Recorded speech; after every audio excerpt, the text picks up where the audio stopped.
Olá a todos, boa noite.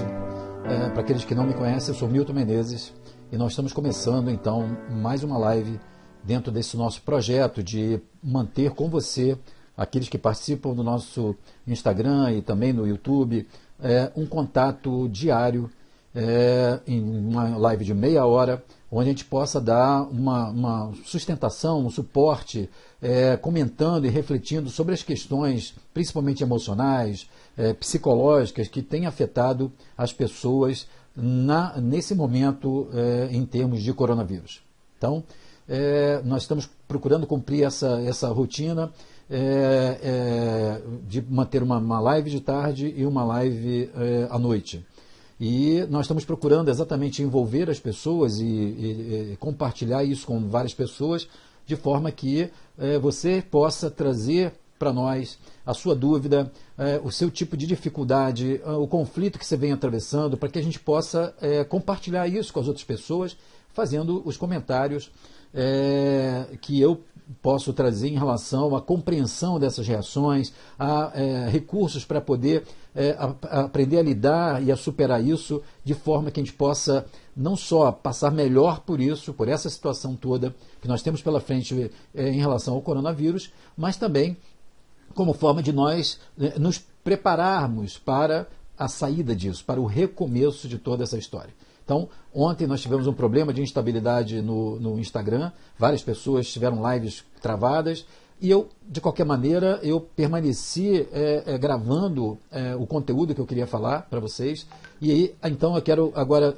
nessa live, dizer que o conteúdo dessa palestra de ontem, daquilo que seria a live no Instagram, eu gravei e fiz uma postagem no meu canal do YouTube.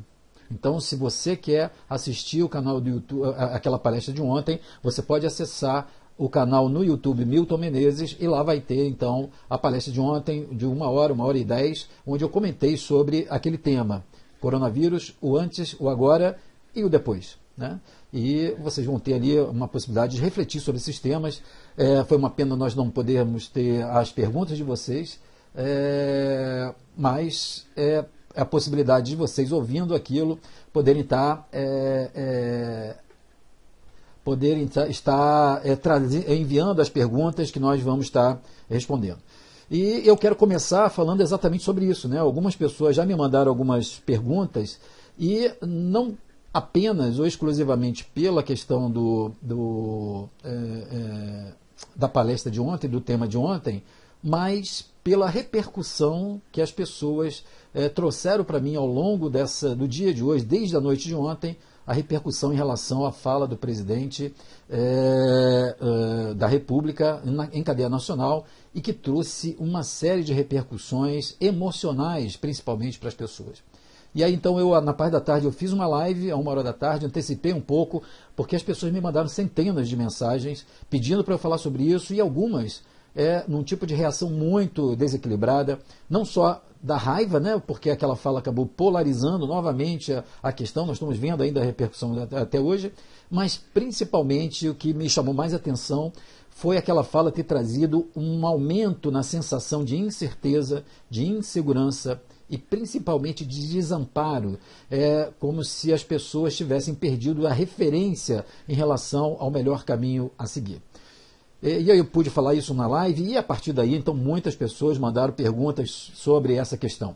Eu vou convidar vocês que já estão entrando, estou vendo a Kátia de Belo Horizonte, a Marta Gomes, o pessoal que está entrando de Salvador, para que enviem as suas perguntas, os seus comentários, para que eu possa comentar em cima daquilo que vocês gostariam que eu refletisse, comentasse e explicasse dentro da minha visão de ser humano, dentro do meu entendimento do que toda essa crise representa para vocês. Soraya de Salvador, um grande abraço a todos, pessoas queridas aí que estão fora do Brasil e no Brasil, alunos, ex-alunos, conectados conosco agora. Então, vá mandando as suas perguntas que a gente vai, e seus comentários, que eu possa, então, ir incrementando isso. Mas antes de mais nada, eu quero antecipar para vocês, eu estou ultimando aqui um contato com uma brasileira, moradora de Bérgamo, na Itália, que a partir de um contato de um cliente meu de Portugal, se prontificou, me mandou uma mensagem perguntando se eu não gostaria de fazer uma live com ela, para ela contar um pouco da experiência dela, real, no dia a dia de Bérgamo, uma das cidades mais afetadas, para que a gente possa refletir sobre o comportamento, as reações, os principais efeitos do coronavírus lá, e a gente possa então se preparar, que a gente possa refletir e amadurecer o entendimento disso diretamente de alguém da Itália, uma brasileira que mora lá. Nós só ficamos de acertar em função agora da live, não pude fechar, mas provavelmente na próxima sexta-feira agora, nós vamos fazer uma live.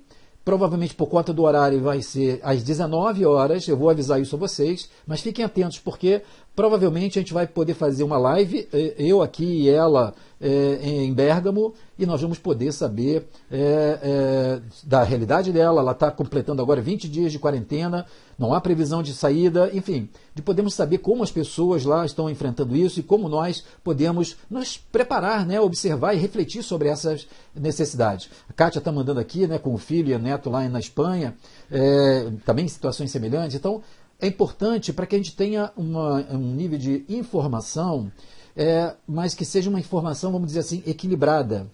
O que eu quero dizer com uma informação equilibrada? Que nos ajude realmente a não só compreender, mas a poder nos preparar, nos equilibrar emocionalmente e a nível do nosso comportamento daquilo que é necessário fazer, daquilo que é prioritário, aquilo que é essencial nesse momento para a nossa vida, para a vida dos nossos familiares, da nossa comunidade, do nosso país e do mundo. Porque o coronavírus acabou trazendo essa realidade não só para uma classe social, um país, uma região, para todos os habitantes desse planeta. Para todas essas almas que estão encarnadas nesse planeta, nós estamos passando e atravessando uma experiência transformadora. Eu falei sobre isso na palestra de ontem. Mas enfim, as pessoas então me mandaram em relação a isso, em relação à reação da fala do presidente de ontem, e eu volto a reafirmar o que eu falei na minha live da tarde. A minha proposta e o meu objetivo não será de debater ou polarizar, ou debater as questões ideológicas, político-partidárias, etc. Eu não vou entrar nessa questão, porque eu acho que nesse momento só aumenta a polarização. O que nós precisamos estar atentos é aquilo que realmente aconteceu e é o efeito que se tem quando há uma desconexão, um conflito entre uma parte do governo, que é o Ministério da Saúde, fazendo uma orientação muito forte, muito focada ao longo de muitos dias, e nós termos então o presidente da República, que chefe, né, e líder desse ministério, falando de uma forma aparentemente equivocada, de uma proposta que quase que contradiz. Eu não vou entrar, como eu estou dizendo, se isso está certo, está errado, porque cada um vai ter os seus motivos. A questão não é essa. A questão é que o efeito dessa dissincronia, desse desequilíbrio, provocou nas pessoas uma perda de referências. Ou seja, eu recebi aqui algumas mensagens de clientes que estavam temerosos, porque se de repente houvesse uma orientação do departamento da repartição federal que esse cliente trabalha, de retomar o trabalho, ele falou assim, ele usou uma expressão muito interessante: se eu vou fazer uma desobediência civil, a quem eu vou desobedecer? A autoridade de saúde, que parece que aqui conhece o problema para poder nos orientar do que é melhor, ou ao meu chefe que vai mandar eu voltar porque tem que voltar e tem que voltar a trabalhar? Então, vejam, a questão não é da lógica ou do argumento de cada um, mas é que, nesse momento, nós precisamos e contamos que as pessoas tenham bom senso, principalmente as que estão nesse papel, porque acabam sendo a referência da condução da vida de outras pessoas. E nós precisamos desenvolver esse tipo de sentido crítico, não em relação às opções partidárias ou ideológicas, filosóficas, não é isso, mas em relação a quem é que nós vamos seguir, quais são as orientações que nós vamos colocar como sendo que vão pautar a nossa condução. Porque, de um modo geral, o que me parece que foi mais difícil nesse sentido é acabar deixando muitas vezes na mão dos indivíduos uma escolha que a maioria de nós não tem conhecimento técnico, de conhecer as variáveis para encontrar qual é a melhor escolha. Nós esperamos, e isso é o que tem sido feito na experiência do mundo todo.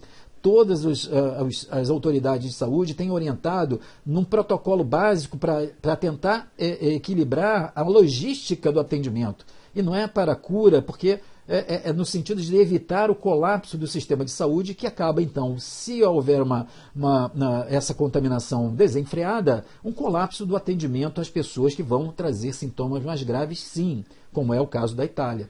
Então, nós precisamos agora ter essa tranquilidade, essa calma, para poder, então, observar as orientações que vão agora surgindo, por exemplo, hoje e provavelmente amanhã, ao longo do dia, para a gente poder perceber qual parece ser a orientação final, que é claramente direcionada a quem parece que entende desse assunto e pode está considerando também as outras variáveis. Né? Como eu falei na live de tarde, assim, se você perguntar para o economista, ele vai ver a perspectiva, ele vai falar assim, nossa, a economia vai entrar no caos, então a gente tem que fazer alguma coisa para manter o emprego, a renda.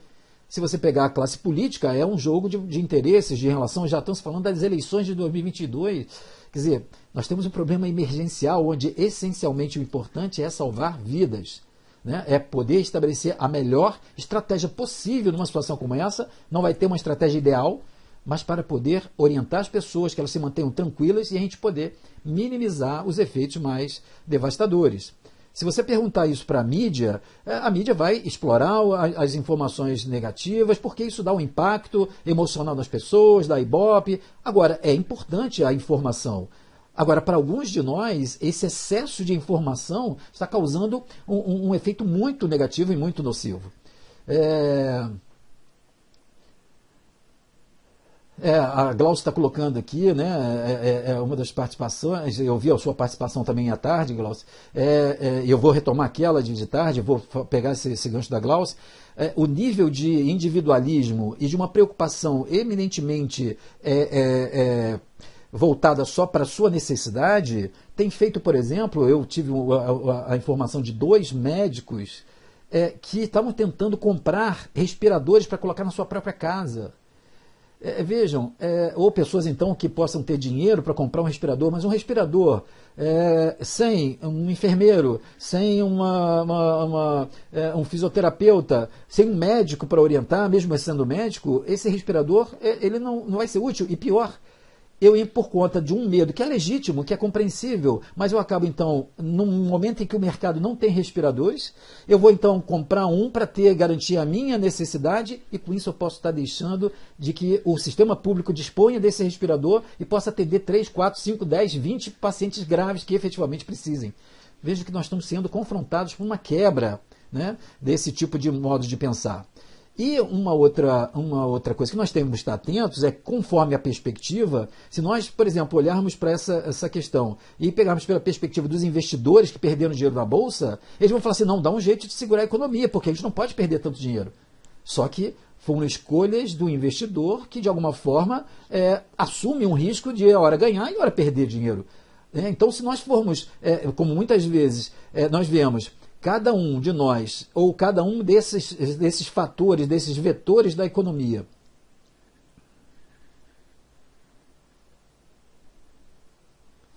se cada um, então, desses vetores da economia, eles forem decidir pelos seus interesses, esse jogo de interesses acaba privilegiando os interesses particulares, pessoais, e não relacionado ao bem comum, que na verdade, quando a gente fala das autoridades de saúde, elas aparentemente são as que estão melhor preparadas para poder orientar nessa logística os efeitos de minimizar nesse primeiro momento. Inclusive porque o próprio Ministério da Saúde vai ter que ter ações de fato de recuperar, de flexibilizar esse isolamento por conta da necessidade econômica, sim, porque também vai ser uma questão de saúde pública. Se as pessoas não tiverem emprego, não tiverem renda, não tiverem casa, mas isso tem que, me parece que exige uma coordenação, principalmente dessas pessoas que têm uma responsabilidade de liderança.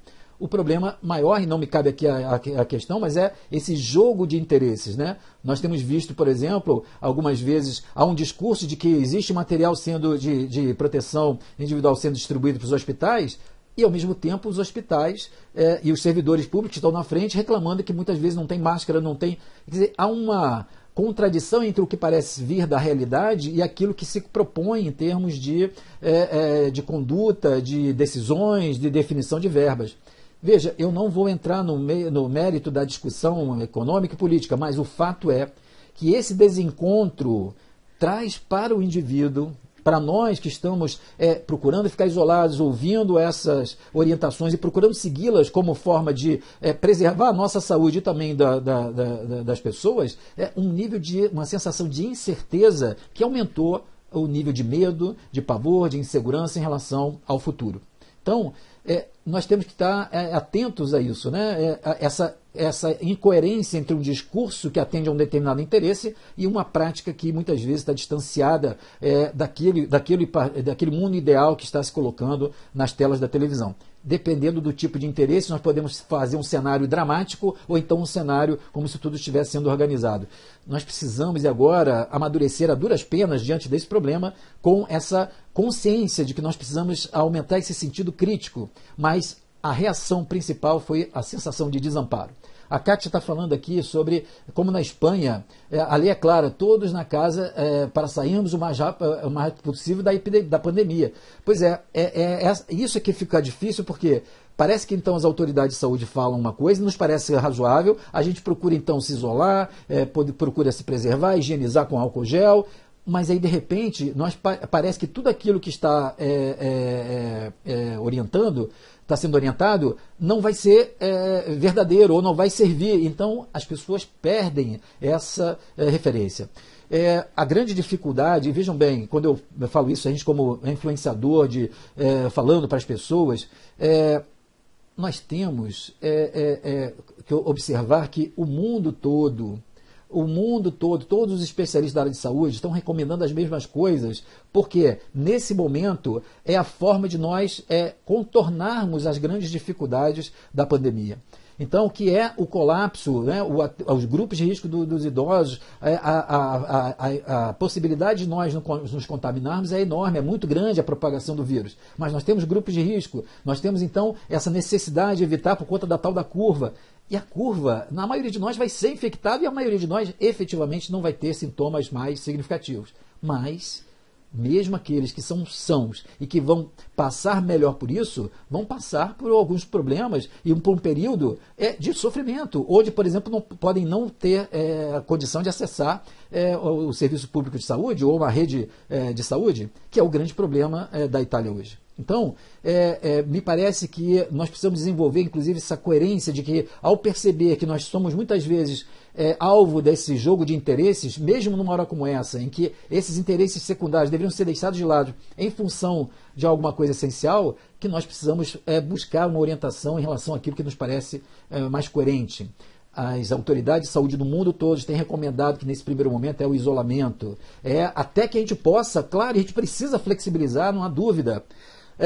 Alguns países usaram uma proposta um pouco mais ousada de poder então fazer uma identificação, isolar o grupo de risco de idosos para que então a contaminação necessária e inevitável entre as outras pessoas que não do grupo de risco poderiam então rapidamente ocorrer sem necessariamente sobrecarregar o grupo de risco. Nós, com as nossas dificuldades, não conseguimos fazer esse tipo de ações. Então, parece que realmente é importante para a gente poder voltar a ter algum parâmetro de segurança. Agora, esse equilíbrio que nós estamos precisando, nesse momento, ele é comprometido porque nós somos assaltados por uma série de impressões nossas, de cada um de nós, e de forma diferente, dos nossos medos. É do medo, de repente, em relação ao que vai acontecer no futuro, ao medo do imprevisível, ao medo de morrer, ao medo de perder um ente querido, próximo, familiar ou uma pessoa conhecida. Então, esse nível de incerteza, ele é natural nesse momento, mas ele precisa ser compensado com uma observação muito importante sobre o que realmente nós temos o controle. Né? Ou seja, sobre o que realmente nós temos controle. O que normalmente nós temos um poder para fazer efetivamente. E aí, nesse caso, se a gente segue, e parece que essa é a indicação da grande maioria das pessoas que, de alguma forma, têm o conhecimento desse assunto, que são os infectologistas, as pessoas que trabalham com autoridades sanitárias, é de, então, preservar esse isolamento nesse primeiro momento. Para isso, poder minimamente ter uma orientação única que possa nos dar um amparo de orientação de que nós estamos fazendo a nossa parte. Porque essa sensação de impotência que gera o medo, ela vem exatamente disso, porque nós antes acreditávamos, muitos de nós estavam no automatismo, achando que nós tínhamos o controle sobre a vida. O coronavírus mostra que, na verdade, existem coisas na nossa vida que nós podemos planejar, prever, mas que nós não podemos garantir que vão ocorrer. Não temos o controle sobre essas variáveis. Então, a melhor forma de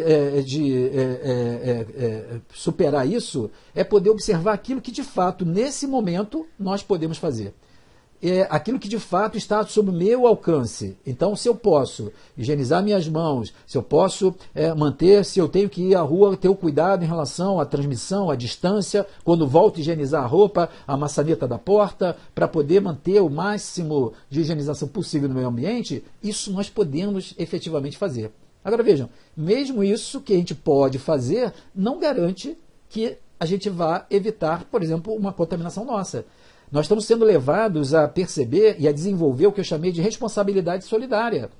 Eu sou responsável pelo que eu posso fazer na minha vida, mas eu dependo que o outro também faça, porque senão, se eu só fizer, não há garantia de que eu vou evitar. Eu posso minimizar, mas não tem garantia. Se eu faço, o meu coleguinha do lado faz, o meu vizinho, aí nós aumentamos uma possibilidade do sistema, então, reagir e conseguir encontrar um ponto de equilíbrio. Então, o grande problema da repercussão da fala de ontem foi justamente retirar, dar um nível de incerteza maior do que a gente já tem.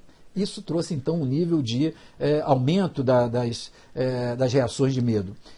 Nessa hora, o mais importante é a gente poder perceber que quanto mais a gente fica preso no que pode acontecer, no que vai, quando na verdade nós não temos o controle sobre essas variáveis, é poder focar naquilo, no aqui e agora, naquilo que nós estamos fazendo agora. Então aqui na nossa live, nas perguntas que você pode fazer, naquilo que realmente eu posso fazer com o meu familiar que está aqui comigo, ou com o meu idoso que está lá morando sozinho e que precisa de alguma coisa, o que eu posso realmente fazer? E acompanhar esses movimentos para que nesse movimento de incerteza as coisas possam se definir mostrando qual é a indicação mais razoável que deve orientar as nossas condutas. Até agora, nos últimos dias, tem sido do isolamento. Então, vamos procurar manter essa lógica até que essas orientações fiquem mais digeridas para nós. É coerente que a gente possa manter, porque todos estão orientando nesse sentido. Aquelas pessoas que têm autoridade no assunto, e não tenho dúvida que se houvesse uma forma melhor, com tantas cabeças no mundo todo pensando nessa solução, isso já teria surgido. Hoje, infelizmente, nós vemos a internet produzindo tantas fake news. Na hora que surge uma coisa que seja positiva e concreta, nós também vamos ter acesso de uma forma imediata. Né? Eu recebi hoje à tarde de um colega infectologista que tem contato com um grupo de pesquisa que esse uso, os estudos estão muito avançados em relação ao uso da hidroxicloroquina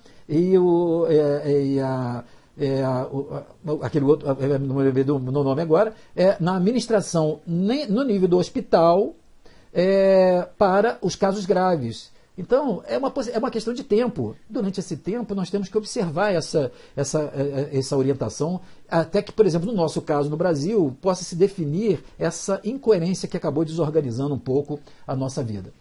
A Cristina está falando, tinha medo, mas consegui trabalhar esse medo graças aos estudos da doutrina espírita.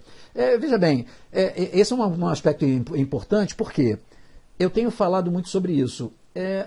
Algumas formas fundamentais que um problema como o coronavírus trazem primeiro, a gente poder focar na realidade presente, que é a única, realmente, a única realidade que vale. É o momento agora. Então, não adianta eu ficar tentando imaginar que amanhã, porque pode ser que amanhã a gente não consiga, tem uma outra orientação, enfim. É concentrar no aqui e agora, naquilo que eu posso fazer hoje. E uma outra coisa que nessas horas costuma nos trazer um certo distanciamento para poder observar isso, primeiro essa desconexão em relação à antecipação do futuro. A ansiedade que gera isso, a ansiedade é sempre antecipatória. Né? Ou seja, eu antecipo um fato, eu me preparo para aquele fato, mas eu começo a reagir agora, antes até que ele aconteça. Isso faz com que a gente desencadeie no corpo uma série de reações para enfrentar essa ameaça. Só que uma ameaça que, na linha do tempo, ela pode inclusive nem acontecer. Então, uma situação como essa acaba nos aproximando porque a eminência de nós termos que lidar com essa ameaça aumenta. Então, é natural que esse quadro... Mas quanto mais eu me foco no aqui e agora, maior é a chance de eu me distanciar e fazer esse exercício mesmo. Mesmo que eu esteja pensando ali, voltar a falar, mas o que eu posso fazer agora? O que está nas minhas mãos? Então, a primeira coisa é o aqui e agora. A outra questão é o que realmente você tem controle. Se você foca numa coisa em que você não tem o controle e você fica tentando especular como você vai fazer, você vai gerar naturalmente uma reação também de ansiedade e de desenvolvimento desse medo. Então são coisas que, vejam, é mais fácil falar e entender isso do que realmente conseguir viver isso no nosso dia a dia. É isso, é compreensível, mas esse é o exercício que a gente tem que fazer. Né? Começar a desmontar essa tendência nossa de querer imaginar o que a gente vai fazer, o que o outro tem que fazer. O que eu posso é o que eu posso fazer. O que está no meu controle, o que está na mão do outro. Qual é a possibilidade de eu influenciar que o outro faça aquilo que eu acho? Isso são coisas que a gente pode efetivamente fazer. E no aqui e agora. Não adianta tentar imaginar o que eu vou fazer.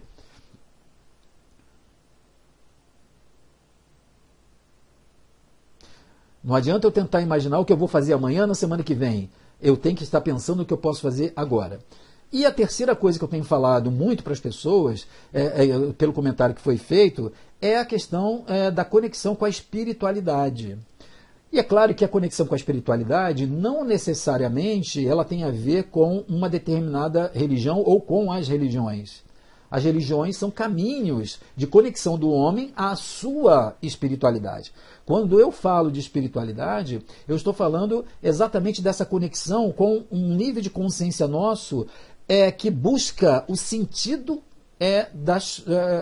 o sentido das coisas, o sentido da vida, do que a gente faz na nossa vida.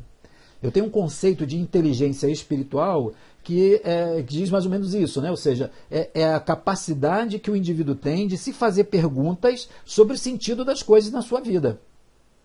A capacidade que nós temos de nos perguntar sobre o sentido de cada coisa na nossa vida. Se não fizer sentido para mim estar aqui conversando com vocês, com esse grupo de pessoas que estão aqui ouvindo, as que vão ouvir, porque eu acredito que isso faz sentido nesse momento, que possa trazer algum tipo de apoio, amparo, isso de alguma forma vai se perder, de alguma forma isso não vai me trazer um nível de realização. Então, a inteligência espiritual tem a ver com isso, com a nossa capacidade de perguntar o sentido das coisas. E aí, então, as religiões procuram trazer, cada uma delas, no seu modelo, uma explicação para o sentido da vida, o sentido do sofrimento, o sentido das realizações, da morte.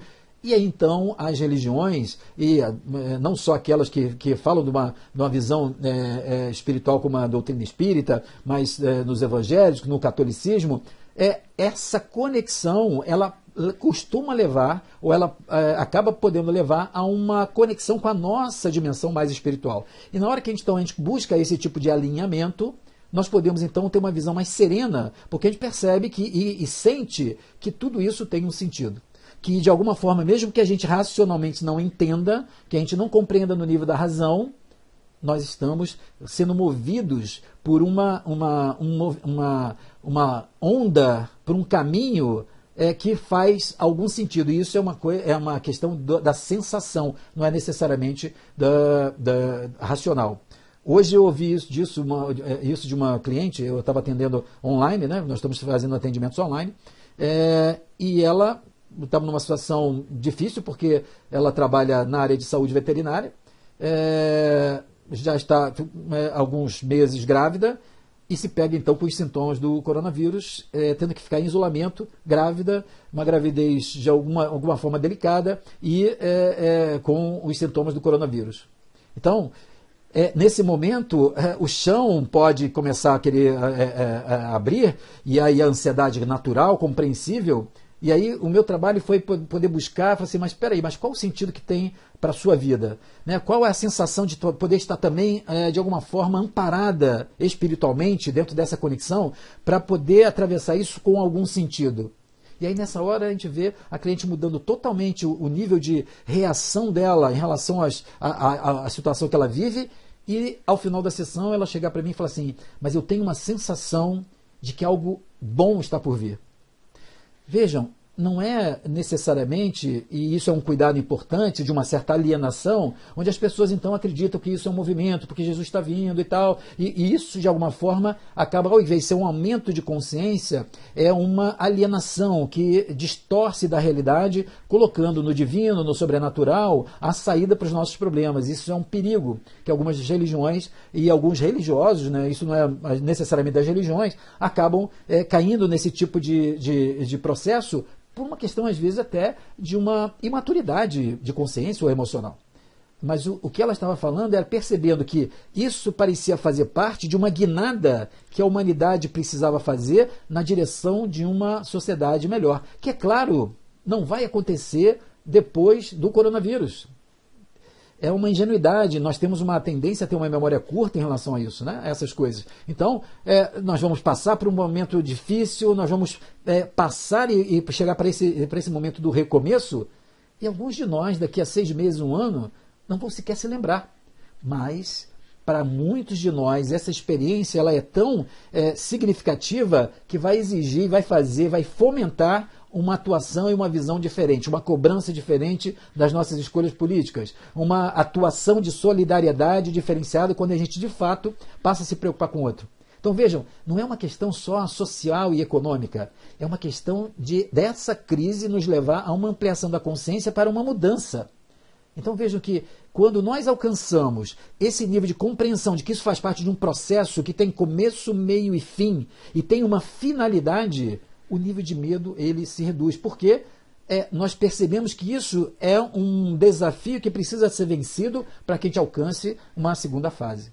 Então, é claro que, por exemplo, a conexão com a espiritualidade ela pode se dar não necessariamente pela via da religião. Pessoas que hoje estão buscando na meditação, estão buscando em práticas de yoga, de técnicas energéticas ou reiki, também uma possibilidade de se conectar não só no ego com a realidade material, mas começar a buscar essa conexão com um nível de identidade de alguma coisa que é maior do que só o ego, que é só, por exemplo, o meu corpo. Eu sou muito mais e muito maior do que o corpo do Milton Menezes, dessa personalidade que vocês reconhecem. Então, na hora que eu estou atuando no mundo material, eu sou o Milton Menezes, que estou interagindo, estou reagindo, estou aprendendo coisas. Na hora, então, que eu começo a me conectar e tenho uma sensação e começo a ter uma consciência de que eu sou muito mais do que os meus próprios pensamentos, que eu sou muito mais do que o meu medo, que eu sou muito mais do que o meu corpo, eu sou capaz de ter uma percepção sistêmica e perceber que esse movimento ele está nos levando a uma transformação significativa para as nossas vidas, para a vida dessa sociedade. Então, esse tipo de conexão não é só racional, é uma experiência que, quando a gente busca, cada um buscando dentro da sua forma, auxilia para que a gente olhe e lide com o medo de uma forma mais tranquila. Evidentemente, alguns de nós que têm raízes e conteúdos mais profundos desse medo, mais irracionais de reações diante da ameaça, nesse momento vão ser tomados por um medo, por uma reação de ansiedade, que não vão conseguir apenas com esse tipo de orientação e entendimento pela razão, para esse exercício diário, não é simplesmente com isso que vão conseguir deixar para trás ou contornar processos de fobias, de medos mais estruturados, de reações muito mais automáticas, que exige aí, então, um tipo de acompanhamento profissional, às vezes mais complexo, para poder ajudar. Num momento como esse, evidentemente, a situação é uma ameaça real que nós temos a iminência de algum momento conviver com ela, então isso potencializa essa reação mais desproporcional, exagerada. E aí nós temos então essa série de casos que nós estamos observando. Mas a maioria de nós está sofrendo desse medo porque a gente julgava que tinha um controle, uma certa estabilidade sobre algumas coisas, só que, na verdade, a realidade mostra que nós temos uma necessidade de compreender, de buscar esse aprendizado do que realmente uma situação como essa nos experimenta. São esses três que a gente falou, que a gente tem dado como orientação geral para as pessoas que têm nos procurado. Então, uma coisa que é importante em relação a isso, nesse momento, é você poder, nessa proposta de isolamento, que ainda é o que me parece da orientação que prevalece, até que se mude de uma forma consistente, em que essas diferenças sejam contornadas para se manter uma coerência, nesse isolamento nós acabamos então ficando muito mais ocupados da nossa mente em relação a essas antecipações. Então é importante a gente estabelecer pequenas rotinas em relação à higiene da casa, ao trato das tarefas domésticas, a quem tem filhos, por exemplo, a orientação dos trabalhos escolares, que muitas escolas continuam, né, mandando as tarefas para fazer, e até isso, né, nós temos que observar para não tornar também esse momento um aumento de estresse, porque infelizmente, né, algumas escolas, algumas universidades privadas principalmente, têm exercido uma pressão sobre corpo de professores e alunos de se manter uma demanda para muitas vezes justificar a manutenção da cobrança, para poder justificar a perda da performance na escola ou na universidade. Nós precisamos, nesse momento, ter muito bom senso para não transformar aquilo que acontecia antes, né? Ou seja, essa anestesia de nós estarmos achando que são essas coisas que nos realizam. A realidade está mostrando que nós precisamos parar e rever algumas dessas coisas para se perguntar o que disso realmente faz sentido para a minha vida. O que realmente é essencial na minha vida. O que eu vou priorizar. Então, se nesse momento a prioridade é estabelecermos uma estratégia mínima para preservar os nossos idosos, a contaminação nas comunidades, por exemplo, no Rio de Janeiro nós temos então uma realidade difícil em relação à logística nas comunidades, então nós temos que fazer ações que sejam coerentes e compatíveis com essa proposta, essa orientação de isolamento.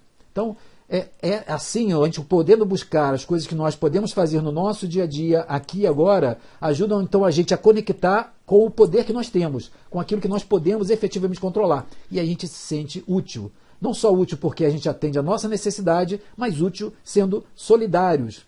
Eu dei um exemplo, para a gente encerrar, né, nós estamos encerrando já a nossa live, eu dei um exemplo sobre a questão do médico, que me parece muito importante em relação a esse desafio que nós temos, onde nós temos que nos preocupar e atender às nossas necessidades. Mas se a gente for para um extremo do individualismo, do egoísmo, a gente se preocupa com a nossa necessidade, aí vamos todos para o supermercado e acabamos com o estoque de álcool gel, ou de papel higiênico, ou então do remédio da moda. Se eu pensar só na minha necessidade, eu crio e mantenho exatamente esse desequilíbrio que existe. Se eu também penso só no altruísmo, então eu tenho que fazer pelo outro, os profissionais de saúde que estão se dedicando, esse altruísmo que também não observa os cuidados do próprio profissional, ele também é um desequilíbrio. Veja um exemplo do médico. Os médicos e os enfermeiros que estão ali na frente da batalha. Esse médico, esse enfermeiro, ele precisa cuidar da sua saúde no seu trabalho. E não é só porque ele não quer se contaminar. Porque, veja bem, a responsabilidade solidária em relação à atividade que ele tem na sociedade faz com que, se ele não cuidar da sua saúde e ele ficar doente, ele vai deixar de, fazendo o seu trabalho, ajudar outras tantas 20, 100 pessoas que ele poderia atender por dia. Então não é nem só porque ele tem que se dedicar para atender as 100 pessoas no hospital público por dia. Ele precisa se cuidar porque é a vida dele. E se cuidando, ele favorece a que ele possa, inclusive, favorecer e fazer a sua atuação em benefício do outro. É esse equilíbrio entre a minha necessidade e a necessidade do outro que nós precisamos alcançar. nós estamos sendo convidados a encontrar esse equilíbrio.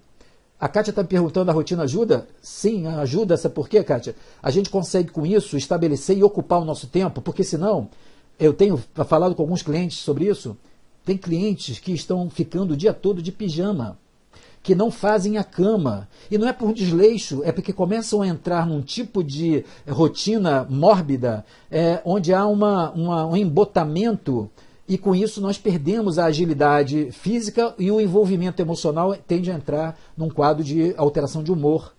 Então nós precisamos colocar rotinas de horas de acordar, de uma atividade física dentro de casa. As academias, nós temos uma parceria com a Inova, que é uma clínica de fisioterapia, que está oferecendo gratuitamente pelo Instagram sugestões de exercícios para você fazer, respiratórios e tal, gratuitamente, para você fazendo dessa forma, poder observar essa realidade, que é o quê? Você cuidar de você. Nós estamos sendo convidados a olhar para nós mesmos, mas não egoisticamente, porque nós temos que fazer isso de uma forma solidária. Então a rotina ela é importante nesse sentido. Bom, eu queria agradecer a vocês, a todos que nos acompanharam aqui. Nós vamos estar fazendo mais uma live amanhã. Possivelmente amanhã vai ser às 19 horas, porque a gente tem visto que o horário é melhor em termos do Instagram.